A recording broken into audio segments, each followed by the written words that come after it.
Fidèles téléspectateurs, chers internautes, bonsoir et bienvenue au décryptage. Depuis l'élection présidentielle de mars dernier, l'activité politique est quasiment en berne dans notre pays, notamment du côté de l'opposition, à quelques exceptions près. Plus de meetings ni de réunions d'envergure, ne serait-ce que pour garder le contact ou la chaleur avec les militants. Heureusement va arriver, peut-être en ce mois de septembre, la rentrée politique qui va pousser les acteurs politiques des différents bords de sortir de leur bois. Pour anticiper sur ce moment important, Décryptage a invité ce soir Madame Claudine Mounari. Elle est présidente du Mouvement pour l'unité, la solidarité et le travail, le MEST. Madame la Présidente, bonsoir. Bonsoir, Monsieur Séverin. Et merci d'être avec nous ce soir pour apporter des éclairages aux nombreuses questions dont se posent les Congolais. On va s'y mettre.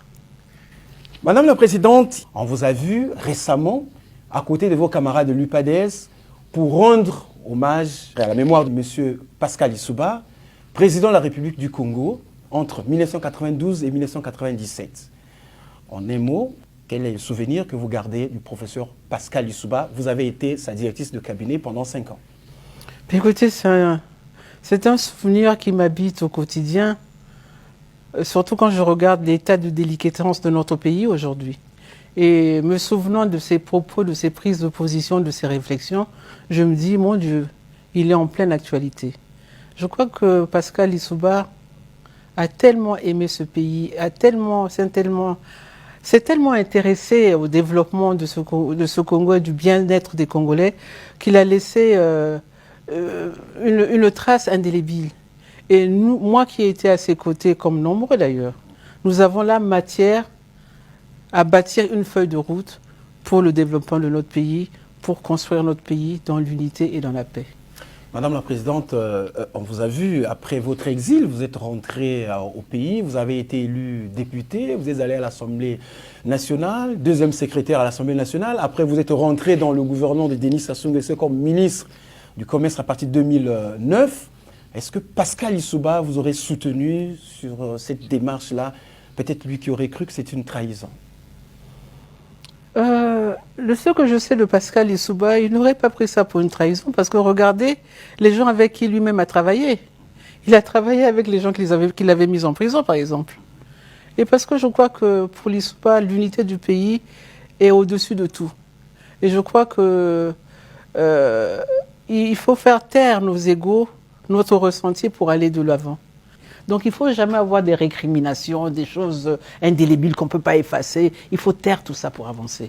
Voilà Pascal Lissouba. Madame la Présidente, on va terminer sur ce chapitre. Je rappelais tout à l'heure qu'il y a quelques jours, on vous a vu sur les images depuis la cathédrale où on a rendu hommage à Pascal Lissouba. Vous avez été avec les camarades du parti, les membres de la famille aussi. On sait également que votre nom est affiché sur l'acte de naissance de l'UPADES. Est-ce qu'un jour, vous allez revenir à la maison, UPADES? Écoutez, dans la mesure où nous partageons tous ces idéaux de Pascal Lissouba, nous sommes dans la maison. Et chacun y travaille à sa manière. Mais la maison, je ne l'ai jamais quittée. Quitter la maison, c'est quitter l'esprit de Pascal Lissouba. Et ça, c'est pas pour ça, c'est mon mentor, c'est ma référence. Donc, c'est pas possible, ça. Mais UPADES, c'est un peu blanc, bonnet blanc. En tout cas, nous essayons... D'abord, c'est la social-démocratie. Nous nous inspirons tous de Pascal Lissouba. Ça a été notre maître, notre mentor. Mais je veux dire qu'en dehors de M. UPADES, les leçons restées par Pascal Lissouba, chacun de nous devait se les approprier pour que nous allions de l'avant. Indépendamment d'appartenir à l'UPADES ou au MEUS, je crois que tout Congolais, quand il réfléchit, aujourd'hui, l'histoire donne raison à Pascal Lissouba. Je me rappelle, il y a eu une interview, on lui disait qu'est-ce que vous pensez de l'opposition? Enfin, les attaques étaient toujours virulentes. Il disait ce que j'aurais aimé, c'est qu'il y ait des débats d'idées, mais j'espère que quand je ne serai plus là, les gens se souviendront et prendront à la juste mesure tout ce que j'aurais dit sur le pays, tout ce que j'aurais aimé faire pour le pays. Donc, il n'y a pas de problème là-dessus. Mais le MEUS, c'est le MEUS, l'UPADES, c'est l'UPADES. Nous divergeons aujourd'hui, par exemple, sur la démarche de certains problèmes. Oui. C'est ça aussi la spécificité des uns et des autres. Même si nous voulons, les objectifs peuvent être communs, Vous consultez de temps en temps dans le cadre des plateformes de l'opposition? En fait, bon, vous savez, quand c'est l'UPADES, c'est un peu particulier. Tout le monde, je connais tout le monde, on se connaît tous. Donc, parler à Sati Mabiala, ça n'a pas toujours un caractère politique. C'est fraternel, c'est convivial, c'est au-delà de tout ça. Et puis, bon, il faut aussi dire que le Congo, c'est ça. Quand on est devant la presse, on a toujours l'impression qu'il y a les uns, il y a les autres et tout ça. Mais au Congo... Mais pourtant, c'est l'impression, c'est l'image que vous renvoyez. Non. Il y a vraiment les uns et les autres. Non, c'est la presse qui veut donner cette image-là. Je veux dire que... Prenez Ngolo, le secrétaire, le président du Sénat. Mais Ngolo, c'est mon ami. Moussa, c'est mon ami. Miarassa, c'est mon ami de 30 ans. Mais vos militants n'ont jamais compris ça. Bon, nos militants ne se font pas la guerre, hein. Les militants ne se font pas la guerre. Ce sont les chefs qui portent les armes de la guerre en eux. Les militants ne suivent que leur chef. Il n'y a pas de guerre entre les militants de l'UPADES et les militants du MES, par exemple. Regardez, quand j'arrive à l'UPADES, je suis chez moi. Mais pas au PCT. Ben, au PCT, qui est social-démocrate aussi comme vous. Hein. Oh, vous savez, les idéologies ici, hein, il y a à boire et à manger. Si c'était le cas, si ces idéologies avaient de la force, mais j'aurais pas d'opposition dans ce pays. Tout le monde est social-démocrate. On va évoluer, Madame la Présidente. Il y a quelques mois, sinon bientôt une année, vous étiez à la tête de la Fédération de l'opposition congolaise, une grande plateforme qui réunissait beaucoup de partis de l'opposition congolaise. Mais vous avez été débarqué par vos camarades et la fédération a été remise entre les mains de Clément Miarassa, un autre opposant. Qu'est-ce qui s'est passé? Oh, il s'est passé pas Vous avez échoué dans votre mission de fédérer l'opposition? Bah, écoutez, de ce qui me revient, j'ai plutôt réussi quand j'étais à la tête de la fédération. Parce qu'elle existait quand j'étais là. Quand nous étions cette équipe, avec les Bouao, avec les uns et les autres, les Blanchard au bas, la fédération existait, la fédération vibrait. D'ailleurs, la fédération, c'était la référence pour l'opposition. Mais bon, vous savez, les hommes et les femmes, nous sommes ce que nous sommes. L'appétence pour le pouvoir, c'est pas seulement au sommet de l'État, elle est partout. Et qu'est-ce que vous êtes devenu? Vous avez quitté la fédération ou vous êtes membre de la fédération? Non, j'ai quitté parce que les choses se sont... J'ai pensé que c'était plus productif pour moi de gérer mon parti, puisque nous sommes tous à l'opposition et que nous défendons finalement, sur bien des points, nous nous ressemblons toujours. Je laisse les uns les autres faire. Et puis, de toute façon, je ne pouvais pas rester à la tête de la fédération de manière indéfinie. Parce qu'en fait, il faut comprendre que la fédération, selon nos statuts, la fédération devait être présidée par les candidats à l'élection de 2016. Moi, j'ai commencé. Quand le tour des deux autres, Mokoko et Okombi, est arrivé, ils étaient en prison. Donc, on a dit, bon, continue. D'ailleurs, Mokoko et Okombi ont dit, laissez la sœur continuer. C'est comme ça que ça s'est fait. Mais à un moment donné, ça devenait pesant. Et avant même qu'il y ait ce débarquement dont vous parlez, il était convenu qu'au mois de décembre, je remettais le tablier pour que... Mais bon, les gens ont été pressés, je ne sais pas pourquoi. Bon, je ne peux pas rentrer dans... Je n'ai pas un scanner pour scanner l'esprit des gens. Pourquoi ils se sont précipités comme ça à 2 semaines près? Bon, je n'ai pas compris, mais bon, c'est pas grave. Le combat reste le même et on continue. Justement, le combat reste le même et vous avez choisi de revenir à votre parti, le parti que vous avez créé. Mais j'ai jamais quitté mon parti. J'ai toujours. Enfin, j'étais dans la fédération Escalité en tant que Must. Must appartenant à membre du FROCAD. Exactement. Mais là, vous êtes vraiment revenu en force pour gérer vraiment votre oui, parce que votre mon parti s'en est beaucoup plein d'ailleurs. Oui, de votre un peu, vous aviez beaucoup de choses à faire. Alors, vous êtes revenu au parti, à bonne raison d'ailleurs, parce que le parti n'a plus d'élus, a perdu toutes les tribunes où il peut s'exprimer. Il y a des ambitions. Attendez, monsieur Séverin, il faut être un peu plus précis quand vous dites qu'on a perdu les élus. C'est parce que nous avons décidé de ne pas participer aux élections. En 2016. En 2016. Non, on est 17, les locales et les législatives, pour être solidaires de cette plateforme que je dirais, de cette fédération que je dirigeais. Parce que nos amis Mokoko et Okombi étaient en prison. Et n'oubliez pas qu'à l'époque, il y avait la guerre du Poule et qu'on bombardait à Yamba, qui a quelques encablures de Mouyonzi. Franchement, je ne pouvais pas aller participer à une telle mascarade alors qu'il y avait tous ces problèmes-là. Donc, avec le recul, vous avez regretté cette décision d'avoir perdu la tribune? Quand on sait que ceux qui étaient autour de vous, ils n'étaient pas eux, ils n'avaient pas le potentiel pour gagner les élections dans leur coin. Écoutez, quand on s'engage et on fait ce qu'on a à faire. Vous ne regrettez pas? Non, je ne regrette pas parce que j'ai eu là l'occasion de montrer à mes compatriotes que je suis fidèle dans mes convictions je suis derrière ma parole et mes actes sont toujours en conformité avec ce que je dis et ce que je pense. C'est vrai que dans cette affaire-là, c'est moi qui ai perdu. Moi, j'avais mon siège de Mouyonzi, je crois que personne ne peut me le contester. Mais j'ai préféré mettre en valeur le combat collectif que nous menions. Et donc, je ne le regrette pas. Alors, grâce au MEUS d'ailleurs, vous êtes allé à Madingu. Pendant des années, Madame la Présidente, vous avez réclamé un dialogue national sans exclusive avec la libération de vos collègues qui sont en prison, Jean-Marie Michel Moukoko, André Okombi Salissa. Mais quand même, c'était une surprise de vous voir à Madingu pour aller parler de la préparation de l'élection présidentielle de mars 2021. Il y a eu compromission? Ça, c'est des choses pour moi qui... Je vois pas comment vous liez la participation du MEUS à la concertation de Madingu. Alors que vous réclamiez un dialogue général. Qui n'est pas une première dans notre pays. Oui. C'est dans les habitudes maintenant. Avant chaque élection, le ministère de l'Intérieur, qui était le ministère des élections, réunissait les politiques autour de lui pour qu'on regarde un peu comment on peut améliorer la gouvernance. Parce que notre vrai problème, c'est la gouvernance électorale. Elle n'est pas appropriée, elle est bancale, elle est inexistante pour tout dire. Donc se retrouver comme ça permettait d'avancer un peu. Si je vous prends la concertation de 2017 à laquelle je n'ai pas pris part parce que justement j'avais décidé de ne pas aller aux élections pour les raisons qu'on vient d'évoquer, mais cette concertation a pris des grandes décisions. Faire le recensement général de la population pour extirper le corps électoral et mettre la biométrie. Franchement, quel meilleur rapport au développement de la démocratie on pouvait apporter? Donc, aller à Madingu pour revendiquer cela, c'est trahir la cause, mais laquelle? Parce qu'il ne faut pas qu'on confonde aussi les... Il faut nous soyons un peu logiques avec nous-mêmes. Nous réclamons le dialogue, c'est vrai. Mais dans le dialogue, la gouvernance fait partie des points de discussion au cours de ce dialogue. Alors, quel mal il y a à aller parler déjà à Madingu qui traitait d'un des points? Vous trouvez ça... Moi, il n'y a que vous qui trouvez que c'est anormal. Non, mais vous avez laissé quand même des points aussi qui étaient importants, les points saillants. Et vous le saviez, en allant à Madingu, mais vous ne parliez que de l'élection présidentielle. Vous saviez que vous n'étiez pas aussi candidate. C'était pas... non. Je suis allée à Madingu pour dire, si nous voulons... Parce que le thème était élection libre, transparente et apaisée.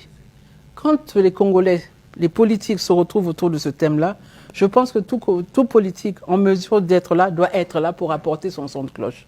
Je suis allé à Madingu et on a constaté tous que le recensement n'a pas été fait, qu'on n'avait pas de fichier électoral. Et j'ai fait remarquer à Madingu, c'est pas dans les médias, c'est pas sur les réseaux sociaux, à Madingu devant les autres en disant « Nous ne pouvons pas aller à une élection sans fichier électoral ». Et puisqu'on dit que nous sommes en paix, parce que c'est ce qu'on nous vend, le pays en paix, puisque le pays est en paix, et que la seule élection, la seule institution qui devait souffrir avec d'un retard dans la tenue des élections, c'est la présidentielle, moi j'ai proposé, je dis, prenons le temps de faire le recensement de la population. Après tout, nous ne sommes qu'une population de 4,5 millions de personnes. En 6 mois, 1 an, on a fini. Pour faire une élection propre, libre et apaisée. Parce que dans libre, quand on dit élection libre, ça veut dire que tout citoyen a le droit de voter. Mais vous ne pouvez pas confisquer ou interdire à un Congolais d'aller s'exprimer. Mais s'il n'y a pas de fichier électoral, que son nom n'y figure pas, comment il va s'exprimer? Moi, j'ai appelé ça des élections bidou-bidou. Quand on est sorti de Madingu, j'ai dit, la balle est dans le cas du président. Les politiques, nous avons fait notre travail. L'opposition comme la majorité, nous ne sommes pas accordés. Nous nous sommes tous séparés en queue de poisson. Le président vous a répondu, on a eu l'élection en mars 2021, vous n'êtes pas parti, mais le train continue sa marche. Si le calendrier électoral est respecté, en juillet de l'année prochaine, 2022, nous aurons les élections législatives. Et là, on vous attend. En tout cas, le parti s'y emploie. Parce que, vous savez, la conquête sociale ou politique se fait à petits pas parfois. Mais il y a des petits pas décisifs. Parce que ce à quoi on a assisté récemment, c'est du bourrage des urnes. Les gens n'avaient pas de... Ben vous le savez, on est des Congolais. Et de quelle manière vous préparez au must parti, on entend de moins en moins sur l'échiquier politique national. Comment vous vous préparez pour 2022? Non, monsieur Séverin, il faut dire un parti que vous entendez de moins en moins parce que nous ne voulons pas... La plupart des Congolais... Non, nous ne parlons pas dans la presse, nous travaillons. C'est pas notre manière de faire.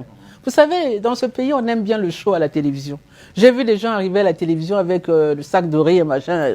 Moi, je fais pas comme ça. Quand je donne, j'ai pas besoin de... Vous savez, j'ai fait pas mal de choses dans ma vie, même à Mouyonzi. Vous m'avez déjà vu passer à la télé pour dire j'ai construit une école ici. Je ne dis pas. Moi, je fais.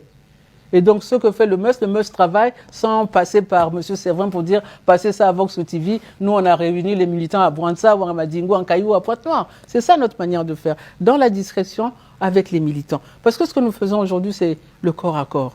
Parce qu'il faut passer le message. Parce qu'il faut expliquer. D'abord, les militants ont voulu savoir, mais pourquoi maman n'est pas allée aux élections? Maintenant, ils m'ont donné raison.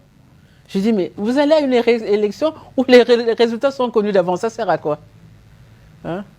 Et là, ce n'est pas connu d'avance, les élections législatives. D'ailleurs, vous êtes certainement sûr de récupérer votre siège. Mais est-ce que vous serez la seule candidate? Non, le parti va présenter des candidats. Mais nous allons nous organiser pour que partout où nous allons être présents, qu'il y ait les cartons jaunes et tout ça. C'est à ça que j'invite les autres partis de l'opposition, en tout cas ceux qui veulent aller aux élections, parce qu'il y en a qui n'aiment pas aller aux élections aussi. Hein. Chacun a sa manière de faire la politique.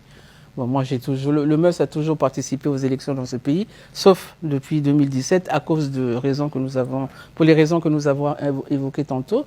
Mais on va se battre.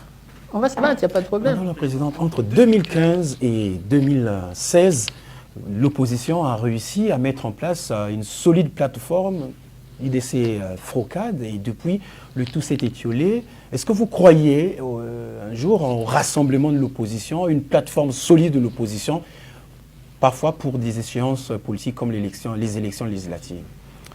Est-ce que vous y travaillez? Il y a des consultations avec des amis? Non, enfin, on parle de toutes ces choses-là parce que il faut que nous soyons en phase pour aller au combat, pour essayer de contrer les manigances du pouvoir. Donc nous sommes obligés d'être en phase. Mais pour autant, l'élection législative, c'est un citoyen qui se présente dans une circonscription devant ses concitoyens.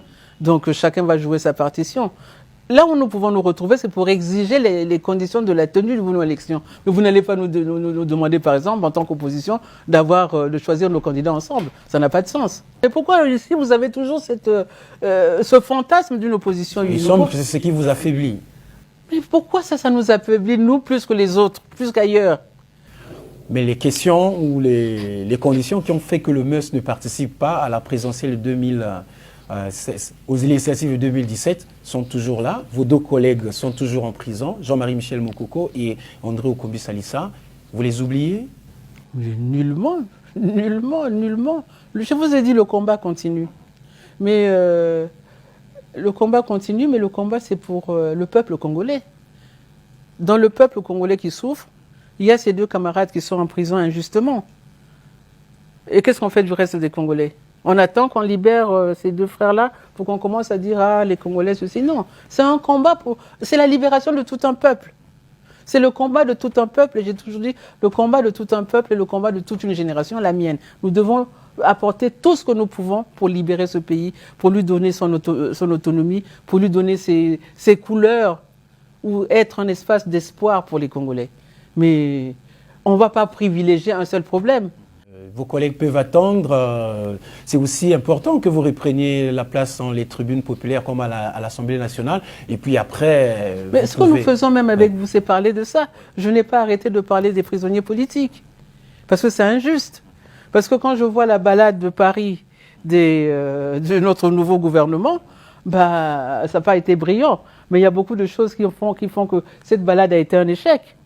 Vous savez, pour travailler, il n'y a pas besoin de remuer ciel et terre. Hein. Les amis, tout le monde a un peu d'amis, tout le monde peut parler un peu à tout le monde, et puis bon, le spectacle est là. Parce que ces gens qui sont en prison aujourd'hui, excusez-moi de revenir là-dessus, quel est le mal que Mokoko et Okombi ont fait à ce pays? C'est à cause de Okombi et Mokoko qu'on ne paye pas la pension des retraités? C'est à cause d'eux qu'il n'y a pas d'eau dans les robinets? Ben, je crois qu'à ce moment-là aussi, il faut savoir ce que parler veut dire.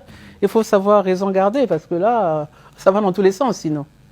Mais le Mokoko et Okombi sont dans le combat pour la libération du pays, c'est clair. Nous allons poursuivre... Ils payent le prix pour, c'est vrai, ils sont en prison, mais voilà. Nous allons poursuivre notre émission pour parler justement du gouvernement qui a été mis en place depuis le mois de mai dernier. Monsieur Anatole Coliné Makossa a été nommé Premier ministre et depuis là, il a présenté son programme d'action du gouvernement dans lequel il insiste sur la relance des relations entre le Congo et le Fonds monétaire international. Vous avez été directrice de cabinet du professeur Pascal Lissouba, je crois en 1994. Vous avez réussi un accord avec le Fonds monétaire international. Lorsque le gouvernement et son chef aujourd'hui sont ploints à obtenir cet accord avec le Fonds monétaire international, vous, en tant qu'opposante, quel est le commentaire, quel est l'appui, quel est le regard que vous pouvez faire déjà sur le parcours qui a été fait pour obtenir cet accord? Vous savez ce qui se passe avec notre pays et la conception que les uns et les autres se font des relations internationales, c'est ça tout notre problème. Parce que vous pouvez mentir aux Congolais tous les jours comme vous faites, mais quand il s'agit des organismes comme le Fonds monétaire ou les ONG qui suivent un peu l'argent des détournements de fonds publics, ceux-là ont l'information. C'est ça que nous ne voulons pas comprendre. Le Fonds monétaire sait combien d'argent des Congolais il y a en Chine. Donc quand on dit aller restructurer la dette avec les Chinois disent « Oh, mais vous venez nous demander de faire ça, mais l'argent qui est là, c'est pour qui ?» Et d'autant plus que c'est les Chinois, comme le Fonds monétaire, savent qu'au Congo, il n'y a pas de capitaine d'industrie. Donc cet argent qui est dans les différents comptes, Panama Papers, on en parle tout le temps, mais c'est de l'argent détourné du Congo. Et vous détournez l'argent du pays et vous voulez que les autres, parce que ce manque à gagner, ce sera pour les Chinois. Vous avez pris l'argent des Chinois, vous ne remboursez pas, c'est un manque à gagner pour les Chinois, que ce soit les Chinois qui payent pour vous. Pendant ce temps, dans les banques chinoises, vous avez l'argent que vous avez détourné. Il y a une logique là-dedans. C'est pour ça qu'on n'avance pas. Vous allez aller parler à un parterre de chef d'entreprise quand dans votre pays, vous êtes avant-dernier au doing business. Quand dans votre pays, quand on a signé un marché, on a travaillé, on ne vous paye pas vos droits. Donc les entreprises étrangères qui sont ici dans la dette intérieure ne sont pas payées et vous voulez aller en séduire d'autres... Enfin, ça on peut faire ça aux Congolais, hein, puisque les Congolais, on leur demande d'être résilients. Bon, dit makaka.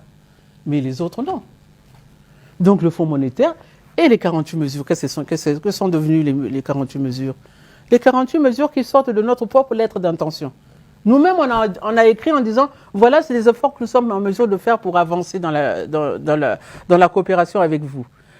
Le FMI, là-dedans, a extirpé 48 mesures, mais qu'on n'arrive pas à exécuter. On demande, par exemple, de faire l'audit de la SNPC. Ah, l'audit de la SNPC. Pourquoi on ne la fait pas? On dit qu'il faut une cellule... lutter contre la corruption. Ah, j'ai entendu le Premier ministre dire « Ah non, mais pour mettre cette cellule en place, on a même fait un appel d'offres. Oh non, ça va. On copte des acolytes, On a mis en place tout un organe de lutte contre la corruption qui, aujourd'hui... Mais regardez, depuis qu'il est là, ce gouvernement, qu'est-ce qu'il fait? Tous ceux qui ont autorité dans la nomination passent leur temps à rattraper tous les acolytes qui sont restés oubliés. On crée des hauts commissaires, on crée des gens avec grand prérogatives. Enfin, il y a à boire et à manger. Parce que, moi, quand je dis que c'est une organisation criminelle, les gens disent que je suis excessive. Mais enfin, il ne faut rien laisser sur le trottoir. On prend quelqu'un qui a été ministre dans un département, et pour le repêcher, on lui donne une fonction hors gouvernement pour gérer la réflexion du département qu'il a quitté, qu'il a mal géré. Vous trouvez que c'est logique? Vous trouvez que c'est logique? Mais on se moque de nous.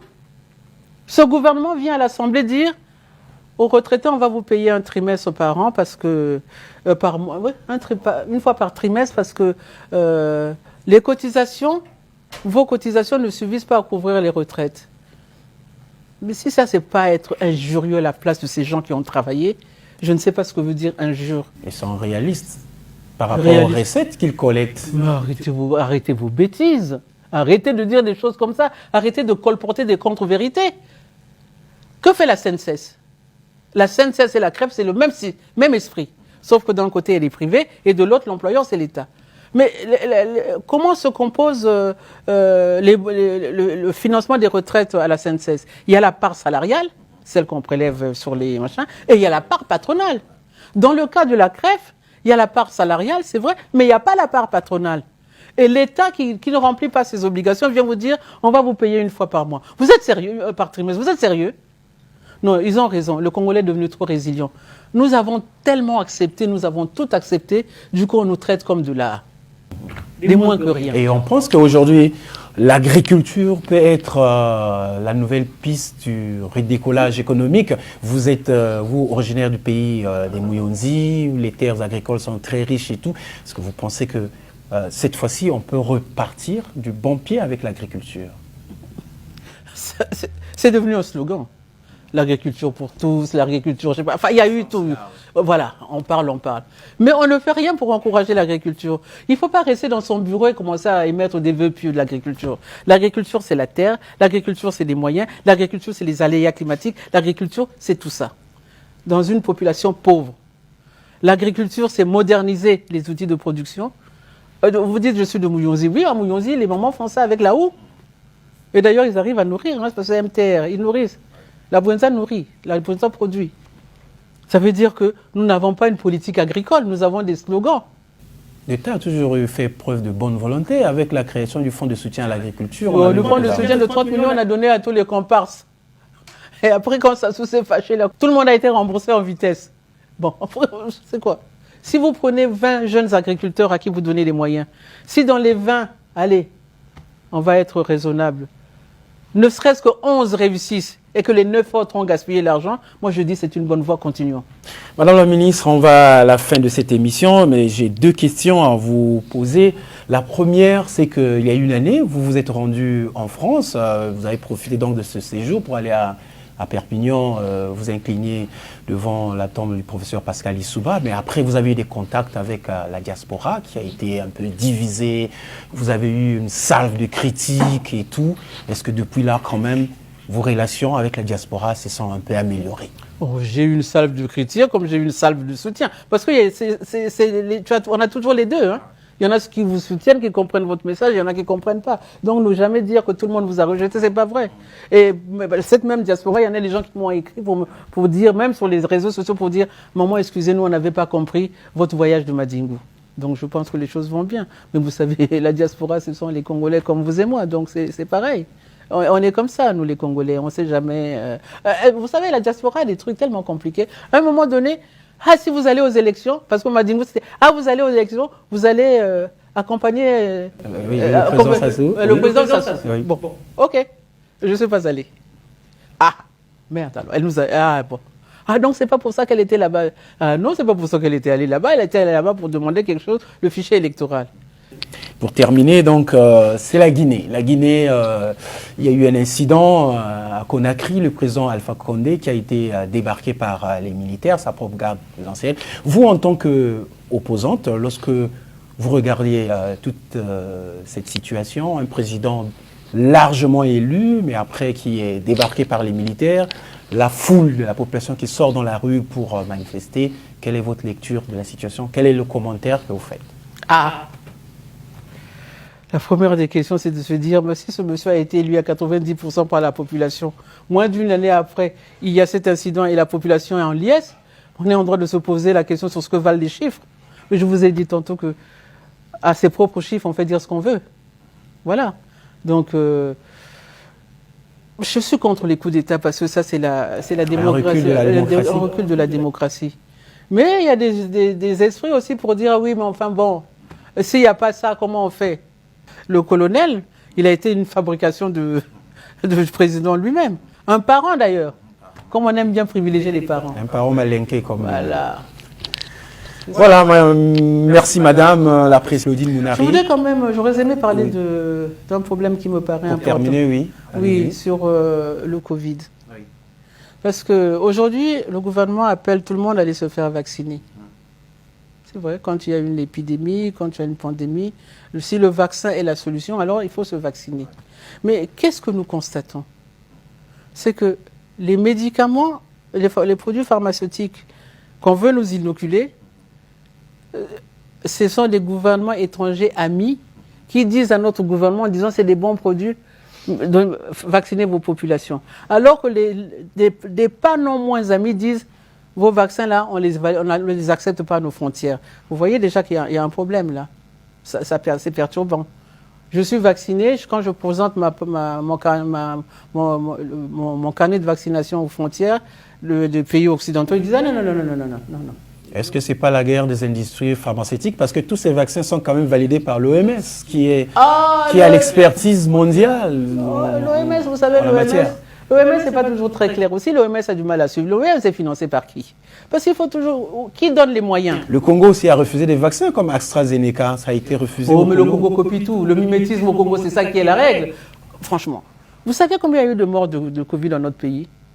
Je regardais sur Google, 183 morts. Exactement. C'est affiché sur Vox TV. Ouais, alors, 180. 183 morts. Ouais. Et vous estimez que 180 morts valent tout le tralala qu'on nous fait sur le Covid ici?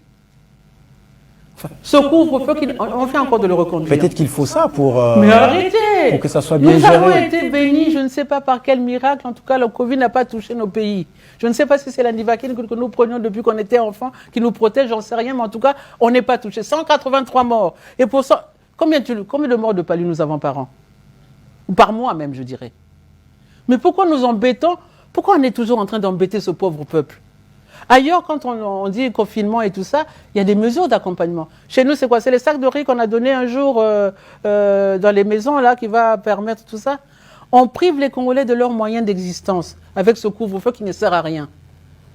On réduit la capacité de production de nos concitoyens pour un couvre-feu dont nous ne subissons pas, nous les grands, les affres. Madame la Présidente, je pense que votre message, ce n'est pas d'interdire aux Congolais d'aller se faire vacciner. Ce n'est pas dans ce sens. Mon message, c'est de dire, vérifions d'abord un peu de bon sens. Rappelons quand même que 4 vaccins sont validés dans le pays, les Sinopharm, les Sputnik, le Moderna et... en tout cas, les Sputnik et les Johnson & Johnson. Et personne jusqu'alors n'a été renvoyé de la frontière parce qu'il a pris l'un des vaccins quelconque. Donc c'est encore rassurant. Je crois que si vous avez un dernier mot à ajouter là-dessus. Non, il faut arrêter avec le couvre-feu, laisser les gens vivre. Mais c'est ça l'économie du Congo, laisser les gens vivre. Il faut alléger les mesures. Mais en plus, quels ont été les effets de ce couvre-feu? Merci beaucoup, Madame Claudine Mounari, présidente du MEST, que nous avons reçue ce soir. Avec elle, nous avons parlé un peu du processus électoral, l'élection présidentielle, l'organisation au sein de l'opposition et tous les préparatifs qui se font au sein de son propre parti, le MEST, pour affronter les législatives de 2022. Merci et à la prochaine occasion.